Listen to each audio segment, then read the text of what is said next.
Welcome to the GCN Tech Show. The UCI weight limit is potentially unfair for smaller riders. We're going to explain why that is the case and how to possibly fix it. Plus, this week, I'm all on my own. Alex is away on holiday. So, out of retirement for 1 week only, Cannings is back. Thanks, mate. Well, this week we've also got ridiculous socks, we've got affordable shoes, narrow wide jockey wheels, we've got comments of the week, we've got the bike vault. Hopefully, we're even going to get a gold chain. Oh, it's like he never left. Thanks, mate.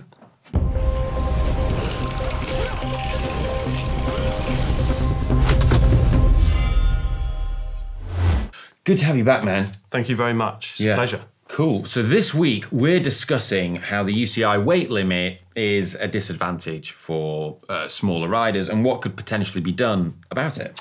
Yeah, now this is something which many pros out there, in fact, I reckon every pro cyclist is obsessed with, whether they admit it or not. So I remember weighing some bikes with pros at races and literally seeing morale crushed minutes before the start. I mean, like, we joke about it now, but I remember, like, Richie Port, I asked him the weight of his bike, and he said straight away it was too heavy, without even seeing it on our scales. And he was desperate for me to go and weigh someone else's bike. I think it was Kenny Ellison's bike. He was like, go weigh his. And he was just obsessed. And some riders get it straight away, don't they? Exactly what it weighs. But anyway, the weight limit is 6.8 kilos, and it was introduced way back in the year 2000 because, well, the UCI were kind of worried, weren't they, that bikes weren't strong enough to be able to cope with the demands of pro racers. Or like there was just nothing to stop weight weenies making things as light as possible. Yeah. But then potentially making them not strong enough and unsafe. And you know, rider safety is super important. Yeah. Do you remember Cannondale? Just quickly, I'm excited. I'm back. Oh yeah. For 1 week only. Do you remember Cannondale actually had a marketing campaign about legalise my Cannondale? Yeah, their bikes were super light, and they put some like weights on the top tube, didn't they? Yeah. It was a good marketing campaign. Yeah, really good. Yeah, because they were easily making bikes under the weight limit that were safe. But I think there are some issues though with having this UCI imposed weight limit of 6.8. So weight does matter. Weight is important, you know, especially whenever you accelerate or you're riding uphill. Of course, like when you actually get going or you're riding on the flat, rolling resistance, aero, they're more important. But there's a lot of instances where weight is super important. And you know, with regards to weight, I think the argument for the weight limit being unfair comes especially from smaller riders. So the 6.8 is fixed, and therefore if you're a smaller rider, it becomes a larger percentage of your total like system mass. So for example, if you watch the recent video where Lloydie was riding with Sepp Kuss and not much race there, was there? And Jonas Vingegaard, then you know, in that Jonas said that he was 58 kilos. And so if you work that out with a 6.8 kilogram bike, it comes out as being about 10% of his system mass. 85 kilogram Filippo Ganna, you're looking at 6% of his system mass for the bike. But then if you take a really diminutive rider, you know, and there's lots of people in the women's peloton who are around sort of 45 kilos. Raylini of Trek Segafredo. Yeah. She's absolutely tiny. Yeah. I mean, you're looking at, you know, 13, 14% of the system mass of the bike. So for them, a 6.8 kilogram bike is going to feel much heavier on a climb than it is for, say, 95 kilogram Magnus Backstedt. Yeah, those lightweight riders, it's not really fair on them, is it? Or is it? I don't know. I mean, for instance, a small rider, their bikes can easily be less than 6.8 kilos. Yeah. And then the argument is, well, they can make their bikes heavier, can't they? They can put deep rims on, they can ride an aero bike all the time and blah, blah, blah. But the difference is then, if you're one of these small, lightweight riders, you end up getting blown around so much, don't you? And it actually becomes a bit of a, well, definitely a distraction. And you're just going to lose the performance there as well. Whereas others would actually argue that the weight limit of bikes should be increased as well, don't they? Yeah, I mean, the big riders would love that. Yeah, I mean, if you think about it, then you could have greater functionality. Couldn't you? Everybody on disc brakes, everybody with fitted cameras, front and rear, you know, all these heavier bikes, which ultimately, I suppose, would make the fans quite happy because, well, we're the ones who kind of drive the racing from the. Well, you make it a bit more like sort of Formula One. I mean, at the moment, you know, the coverage could definitely be improved to be a bit more like Formula One, where they have all the sensors, they have the cameras, they have all the telemetry. But at the moment, you're in a situation where riders don't want to add that extra weight onto their bikes. But if there's a set thing of like everyone has to have this on their bike, kind of like gets rid of that. Yeah, Make it sort of a blanket rule. You know, you think that they don't argue about this on the track, do they? Where there's no climbing involved. So yeah, crack on. Yeah, I think it's a difficult one. I'm not sure the answers are to this to make it fairer for people, or if necessarily you need to. There have been calls to just scrap the UCI weight limit altogether, which I think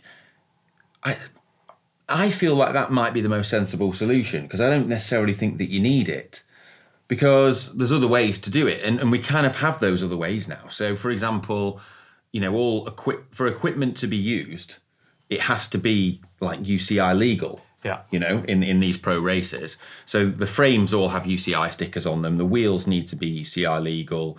It's all in the equipment regulations. And it's a big old book, that. Yeah. It's a big old book. But as part of it being UCI legal, that should qualify it as being a strong enough piece of equipment. You know what I mean? Yeah, yeah. So like, if it's, if that then means that using UCI legal equipment, you can build your bike to be lighter, I think that's quite a cool thing. Like, just let people just go off the strength rather than the weight. Because in theory, I could build a bike that is 6.8 kilos that has a really strong, heavy frame, but really weak wheels, or do you know what I mean? Yeah, it might actually not be safe. And I think that's the thing, is that time has moved on. That's the year 2000. Yeah. That rule is so old now, and this is from the days of, almost like experimental carbon frames, where they were making super light bikes that weren't necessarily that strong. Whereas now they have moved on. Like you say, they all have to meet these UCI tests. Wheels they have big weight dropped on them, don't they? I've forgotten now. I haven't looked at the regs for so long. But if it passes, why not just allow it? It seems ludicrous, really. Otherwise, what's the point in having this certification? Yeah, I agree, and I think it's also self-policing to a certain extent, because you already see right now, like, riders are using inserts in their tyres. They're not using like TT tyres all the time because they don't want to get punctures and they want something a bit more robust. We do see them using stuff that is like not the lightest kit available, even when they have lighter, less aero stuff available. That they make these kit choices. So I don't think it's necessarily always going to be like a race to just build 3 kilogram bikes that are just like cooked spaghetti. Yeah, the pros aren't going to want to use that either, are they? I think also what's super interesting here is that rule also applies to track bikes too, which don't have any gears, don't have any brakes, but you've still got to make them weigh 6.8 kilos. Yeah. And years ago, right, so I'm talking, I reckon 20 years ago now, I was helping out with a team at a track World Cup in Manchester. The bike didn't weigh enough. So this is actually... fishing weights down the seat tube. Close. We had to do a whip round and get a load of £1 coins, so similar to a euro coin. I'm not sure what that'd be in a dollar. Probably a few dimes, yeah, a couple of dimes. There we are, I don't know. But yeah, we had to get them inside of a rider's sock and then put them down the seat tube. It was Dean Downing. We had to put some pound coins down. I never did get them back off of him either. Classic. Yeah, he's from up your neck of the woods, isn't he? Good friend of ours. But and I think that times have moved on, and it would be great to actually see this rule or law sort of looked at again. But then part of me thinks, what does it matter to us? Yeah. It doesn't, does it? I mean, there's actually a sign behind here. UCI has no jurisdiction here. And it's I think it's week 51 in the comments of someone asking as well for the T-shirt. Yeah. I sadly didn't have time to get one ready for you this week, mate. Sorry. But I do think that the fans, they want to see this human performance and they want to see records broken. But at the same time, it doesn't matter. You or I, we could build a super light 3.8 kilo bike. Yeah. Well, we did a video on recently. It was incredible. And you can do, and that's one of the nice things. But I think within the rules of like the sport as well, whenever you create rules in any sport, there's always going to be people that lose out. And, just playing devil's advocate here, in cycling, one of the great things about it is so many different types of like body and shape and stuff can prevail and win in different ways in different races. And that's one of the great things. There's no kind of ideal shape or body type. Whereas like you look at, say, basketball, no one goes, oh yeah, for that smaller player, we just lower the hoop for them. Do you know what I mean? Put them on stilts. Yeah. Oh no, they're smaller, so we have to lower the hoop for them. It's like, so that's, I guess, like I say, playing devil's advocate, the counter argument to saying, no, we need to like lower the bike limit the weight limit for smaller riders. Yeah. That's kind of it. Yeah, because is it horse racing where they add weight on to the horse, don't they? Or the saddle, I don't know. I think. I don't know either. Maybe I'm just making it up. I don't know. I'm not really into horse racing, but I've got a feeling that they put weights on to make everyone like the same weight, so it is more fair. but it's ridiculous. You've seen the camel racing out in the desert? Where they have the little robots that do the little whip thing on the side. How have we got onto this? The other one, right, could be that... So when it comes to time trial positions, there is this rule, isn't there, where if you're over a certain height, your extensions can be further in front of the front axle or something. Yeah. So then could there be a sliding scale? Yeah. So we actually spoke about this yesterday, and then it was like, actually, this is a really, really silly idea. So a sliding scale of the heavier the rider... Or basically the weight of the bike is relative to the rider, but then you think you're actually going to encourage definitely sort of eating disorders and things like that, which already pro cycling has a problem with. If I get below a certain weight, I can make my bike a kilo lighter or something. Yeah, it'd be awful. Yeah, I think from a sort of a perspective of just like general well-being, there's this ludicrous idea of it when you actually go into the mechanics of it. You're thinking, no way, this is like really dangerous. But yeah, it's certainly a really interesting topic, and I'd love to see the UCI revisit this. They need to. Well, I think times have changed. It would also make stages like when you had the Geraint Thomas time trial at the end of the Vuelta, at the end of the Giro with him and Roglic. Having that ability to build a super light specific weight weenie build for that particular stage becomes a really interesting thing for like nerds like us to see what they come up with. But anyway, let us know your comments and thoughts on this. Like, would you like to see this rule changed? And if so, how? And do you think it is unfair for certain riders? And we'll look at some of the comments next week. First up in hot tech this week. I thought it was hot and spicy tech. Can be if you want. All right. So spicy. Yeah. So we have news of the Zwift Games.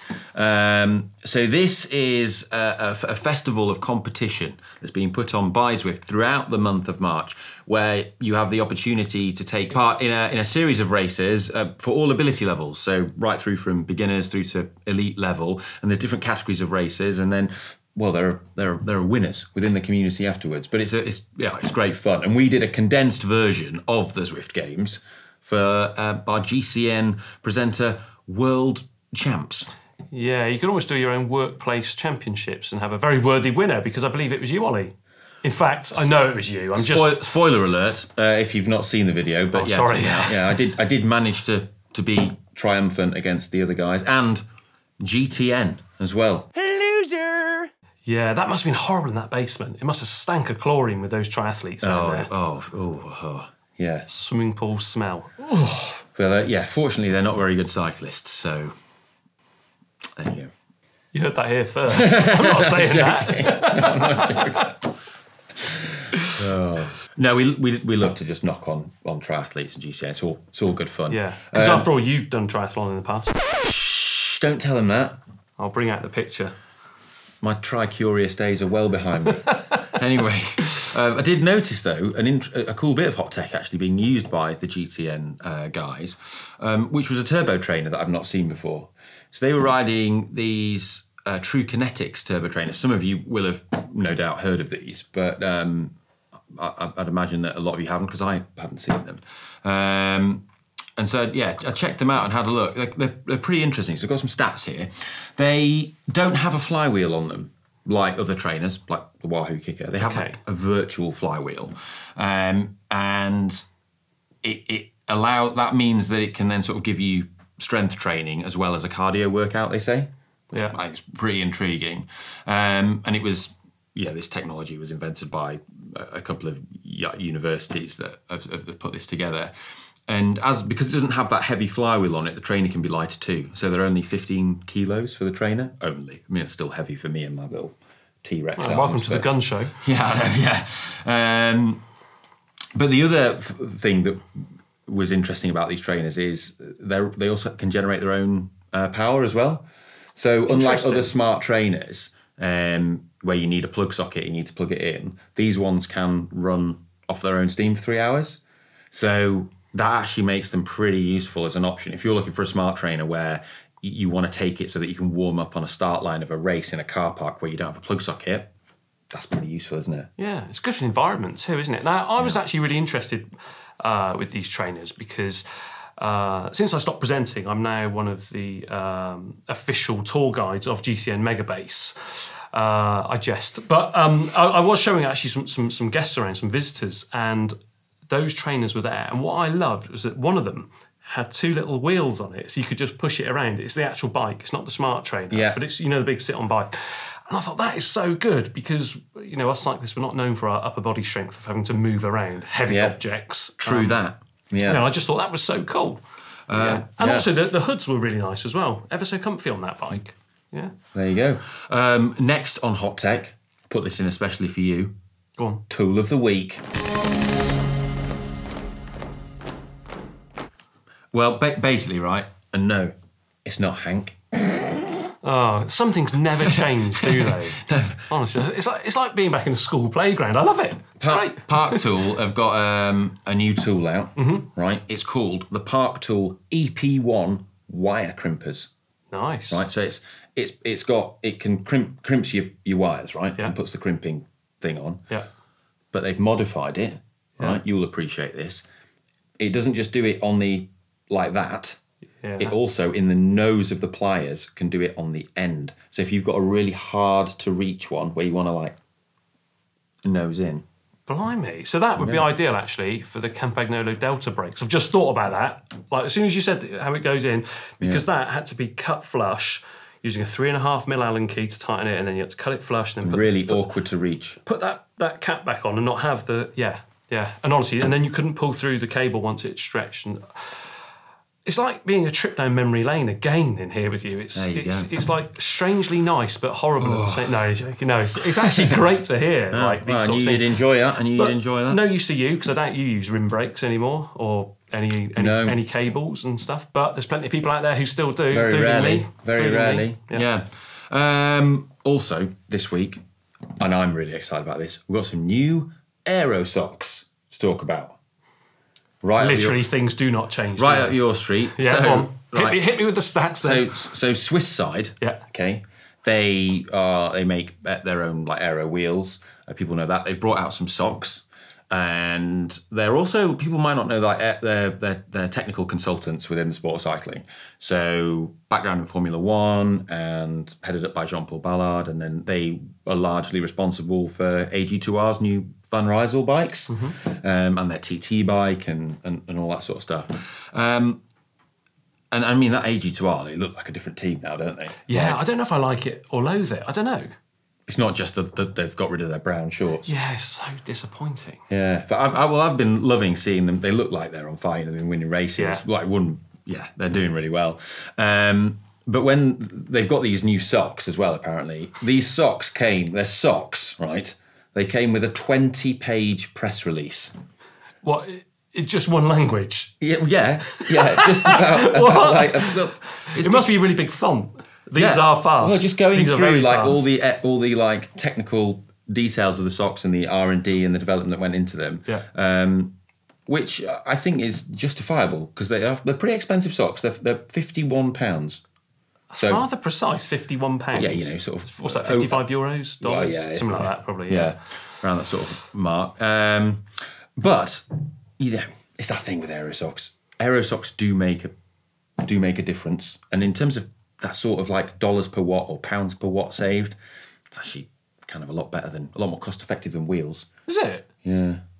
Like how I think they look cool as well. Yeah, well, it's presumably they're UCI legal. Yeah, but the test is with aero socks, and the proof is always in the pudding, because the problem that plagues a lot of aero socks is that the material's not as good as a normal sock at staying up, so they fall down during the course of your ride. Yeah, and then what's the point?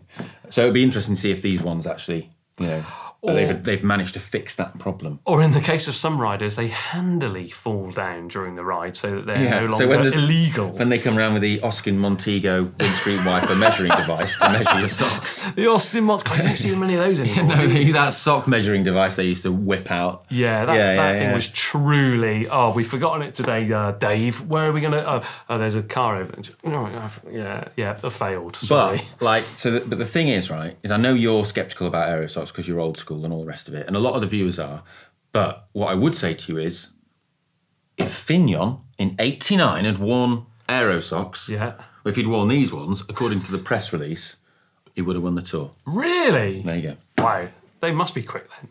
Yeah, underneath last week's tech show as well, you had a couple of comments because Decathlon have launched some new shoes, haven't they? Or actually under their sort of racing brand, Van Rysel, as well, because last week you mentioned about some new Bontrager shoes. Some new Specialized as well. And they're really nice, but... Yeah. I obsess over cycling shoes. Yeah? Like whenever I had a pair and I found them comfortable, I'd go out and buy another pair exactly the same. So then when these ones gave up the ghost, I could just transfer onto that. Same with saddles and everything like that. So I've just got boxes of all this rubbish at home now, antique shoes. But anyway, these are the latest shoes, from Van Rysel. And they look absolutely mega. Oh, I love them. I saw them and I couldn't believe it. And I thought, I actually want a pair of these. Yeah, they've got a lovely perforated upper on them. But which looks very similar in the material that's used on the Specialized shoes, from the pictures at any rate.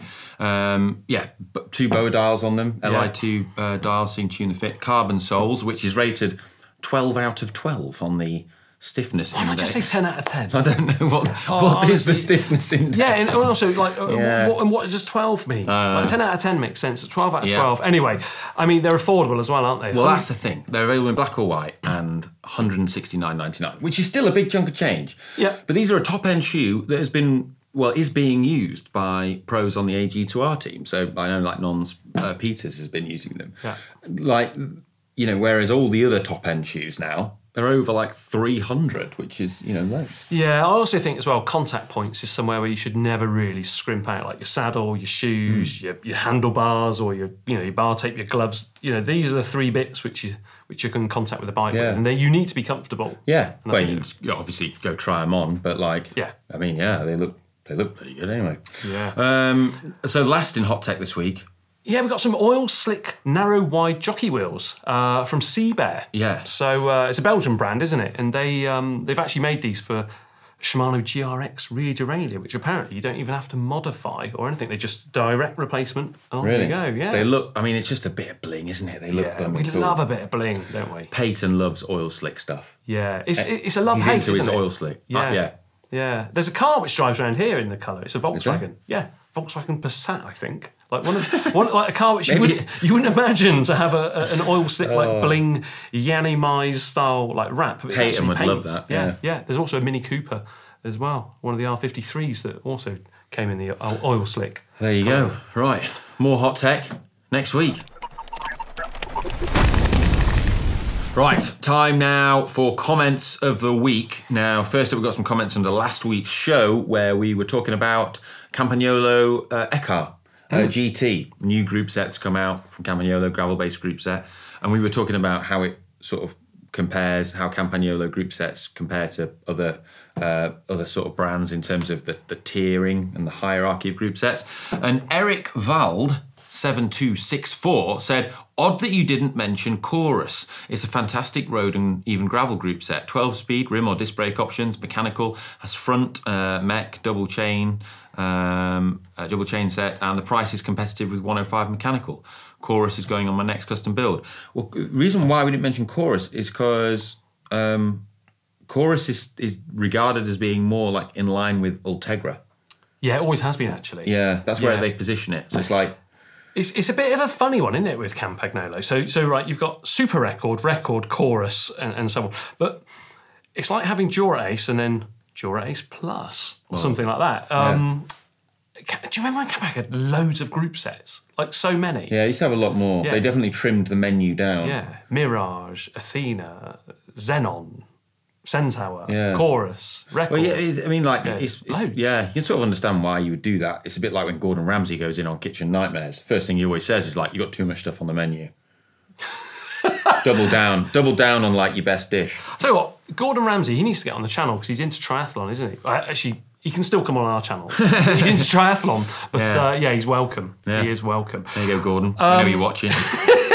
Next comment was from John Strack, who, this was under, which video was this? It was the tech show last week again. Was it? With the Silka new strip chips waxing. That was it, yeah. Now, John Strack said, I suspect Ollie's not kidding about the Friday night chain waxing party.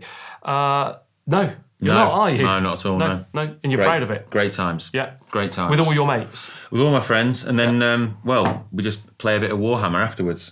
Excellent. Great. Yeah, I'll have to join. Everyone's invited.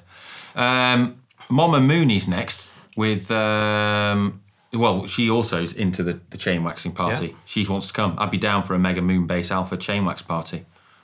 There you go. Yeah. Do you know, I've actually engaged with Mama Mooney in the comments, and I'm pretty sure that she was like not really into cycling, but just watched the videos because she found it entertaining. So you're doing something right. Thanks. Yeah, and I'm sure it was Mama Mooney. Honestly, there was someone in there, and I was like, I'm just curious, like, how can you watch if you're not into cycling? They went, just love the entertainment. Yeah. That is brilliant. Yeah, I love good, that. Yeah. I'm glad to have you on board. Yeah.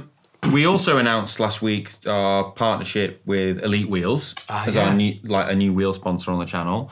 And this was like really well received. People are really into this. So like David Lau wrote, well done GCN. This makes you more relatable to everyday folks. And Sudud4646 said, the masses applaud. First Decathlon Van Rysel win a world tour event stage. And now this. The bicycle industry needs this wake-up call. This is one of those videos that will age like a fine wine. That's really nice, isn't it? Yeah. Yeah. And then we had Sword Monkey 6635. Yeah. A question for GCN or someone in the know. Does Pinarello pronounce... Well, how can I say this without pronouncing it? I mean... Go for it. I'd say it's Bolide. But, I mean, we could have asked GCN Italia, couldn't we? I did. Oh, right, okay. Yeah, so he's put me on the spot now. How to pronounce the name of Pinarello's time trial bike, which is sort of spelt the Pinarello Bolide, or Bolide. Alan... He's Italian. Alan. Yeah, Alan. He's Bolide. Bolide. Okay, so we're like not a minute... Well, yeah, we're nowhere near. Pinarello Bolide. Yeah. That's what he says. Whoever's editing it, just try and put this in now. Yeah. There you go. That's the answer. Yeah. More comments next week. It's time now for the Bike Vault, the moment you've all been waiting for. Now, this is where you get to submit your bikes into the Bike Vault. There is a link in the description below this video to the uploader where you can go and do that. We'll then judge your bikes, and we'll judge them to be either nice or super nice. If they're super nice, John, what happens? I'm ringing the bell! Oh, God.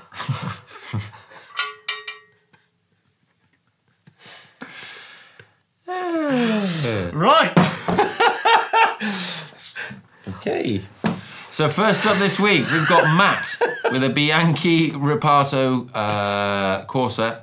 He's in Queensland, Australia. Oh, the Sunshine Coast. I've been there. You have? Lovely part of the world. What do you make of that? Do you know what? All right, when I first started presenting, we take a trip back down memory lane here. I once mentioned about the Celeste colour, and like, I just don't really like it. But it's just iconic with the brand, isn't it? But I mean, let's take a delve into this bike. I mean, Zondas. It's got Zondas on it. I remember them. We were talking the other week about the new Zondas that have just come out. Again, Campagnolo, they had the Ventos, which was the one up from that, which was like the chorus equivalent, and they had the Shimals, which were record. I've got a pair of Shimals still, and I've got a Vento front wheel. I think this bike, I mean, they're lining up the logos. They Tufo tubs on there? No, they are, I think, they are actually. At first I thought they were Challenge. But I'm going to go super nice on this. But what about the clutter in the background? No, I mean, the horticulturist in you. Well, we have to agree, but I think that is a super nice bike. I actually think it is as well. Although it looks like it could be too small for the owner. Look how much seat pin is that, right? Those fluted seat pins shouldn't have, like, ideally, they should have, like, half a centimetre of like, normal seat pin coming out of the seat tube before the flute. And the stem's quite high, but... I mean, I'm back for 1 week only. It's like So yeah, super nice. Right, where is it? Cool. Next up, just shouldering on that big ring. Yeah. Last year bowling off spin, knackered it. Right, Justin with the Velo build. Oh, look at this. A Velo build. Rim brakes. Head wheels. You don't see head wheels very often, do you? Do you know what? That frame looks very much like a Canyon Ultimate. Yes, CF SLX. It does, doesn't it? Is it a Canyon Ultimate or is it not? Is it a Velo build? Well, I don't know why I'm looking at your screen as well. Yeah. Like you had a different picture. Tell you what, is that a gold chain, just a dirty one? I think it is. Is it a gold chain or a rusty chain? I'm looking. I wish they put more spec in of these bikes because then we would know, like, do you know what? Actually, that's something I need to pick up with Killian Kelly. Yeah. Because we need to make sure the uploader has more fields for people to upload specs of their bikes. Because it helps, doesn't it? Yeah. So this person's got a nice clear background. It's a bit of a jaunty angle, but the it's quite good, I think. Yeah. Super nice it. I'm just trying to think. Yeah, there's not a lot going wrong with it, really, is there? And they've taken off. What is that on the seat post? Is that a light? Is it like one of those little nog lights or something? It's just, I don't know why. I'm just holding back for some reason. It's the angle. It's that little twig by the back wheel, isn't it? I think that is sending you wild. Yeah. With excitement. No. I need to know from me. Right, nice. Yeah, who's next? Next up is Andrew with an Isla Bikes Joni 24 Evolution. Now, this bike was purchased as a bike specifically designed for persons with dwarfism, and thanks to a lot of time and research, has evolved into a road beast. This has got a full spec as well. I am loving this, actually. So L2 group set on there. Yeah. You've had a play with one of those, haven't you? We have. We bought one. Yeah. I was impressed. Yeah. I really want to give one of those a go. But anyway, this is about this bike. I think this is mega. This is basically enabling someone Hope hubs as well. To have, like, dare I say it, this is like the kids speak, a sick bike. Because it is, isn't it? That is. I love that. And That's also really the nice. chain is immaculately clean. Yeah. It's really functional. Like mud guards on it. Like bottle cages mounted there. I really love the colour. It's like it's almost like Gulf colours with the orange on there. Yeah, like orange headset spacers, orange bar end plugs. I think this one's an easy one. You know. Yeah. IS Easy. That is a super nice. I really like that. Yeah.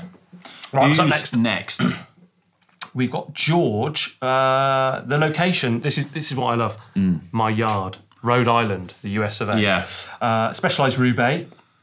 They decided it was time for a road bike with disc brakes because they had them on their mountain bikes, cross bikes and fat bikes. So their local shop found this brand new frame. God, it's been sticking around for a while. It's from 2016, that frame.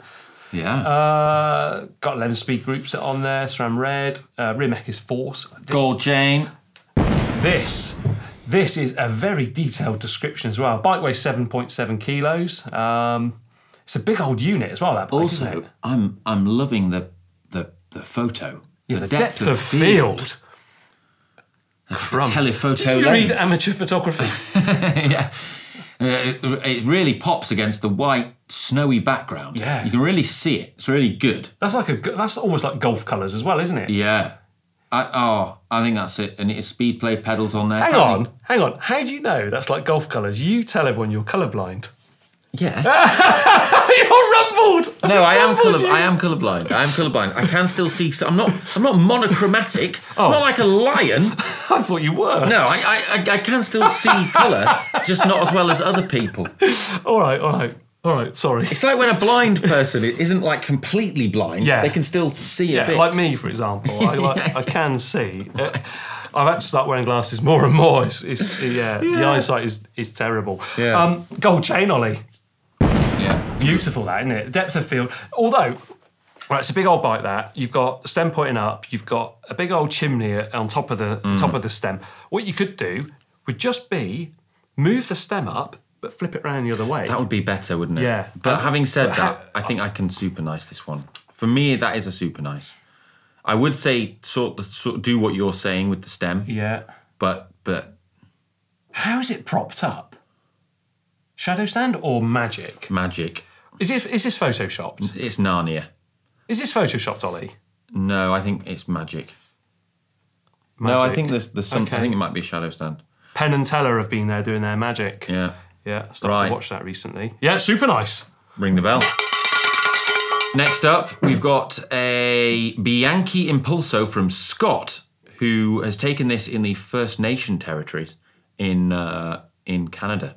Wow. Gabriola Island. See, that a classic case. A Bianchi doesn't have to be in Celeste. No, and that looks it looks mega, that location. Yeah. That what an amazing really nice. adventure. That's the sort of place I would love to go. Just peace and quiet, not be bothered or anything like that. As long as I've got a mobile phone signal, I'm happy. What is that underneath the down tube strapped to the bike there? Is that a pump? Why'd you do this to me? Is that a pump? Like a special electric pump thing? I think it is, yeah. Yeah, that's one of those Belgian knee warmers water bottles as well, with the initials or the wording HTFU, or is it BTFU? Yeah. It's Harden Belgian something. I think the location is mega. I love the adventure. I love that you're going bikepacking. Little mud guard. Incredible place. It's a little mud guard, isn't it? Yeah, and I like all the functionality on the bike. I just can't super nice that because it is precariously positioned against a tree. It looks like it's going to fall over. Right, we super nice in this one or nice in it? No, it's not. It's going to get a nice because that device could go in the seat pack. That massive seat pack. The seat pack doesn't look big enough, John. I don't know what you're talking about. I just don't like how it's precariously positioned and could fall over and damage the top tube. Yeah. All right. Yeah, so it's just going to get a nice from us. Yeah, nice. Well, lovely. Sadly, that's all we've got time for this week. John, you'll never see him ever again. He was back for 1 week only.